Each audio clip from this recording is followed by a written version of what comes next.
শুনুন একটু, এখন সন্ধ্যা হয়ে গেছে, আন্দোলন আজকে শেষ না, কালকে আসতে হবে সবার। ওই জন্য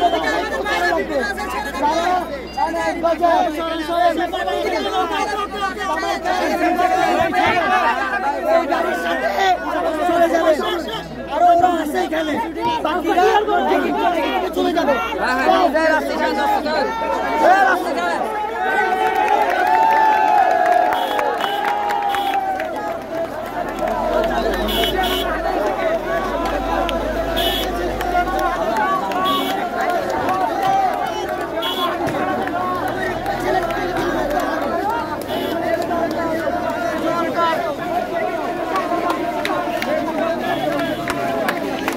ছাত্ররা বলছিলেন যে আসলে তাদেরকে মেরে ফেলবে পুলিশ, সেই জন্য তাদেরকে সেফটি দেওয়ার জন্য তারা বলছিলেন যে তাদেরকে সেফটি দেওয়ার জন্য, এবং তারা বলছেন যে আমাদের পেছনে পেছনে আপনারা চলেন, আমরা আপনাদেরকে পৌঁছে দেব নিরাপদ জায়গার সম্মুখে।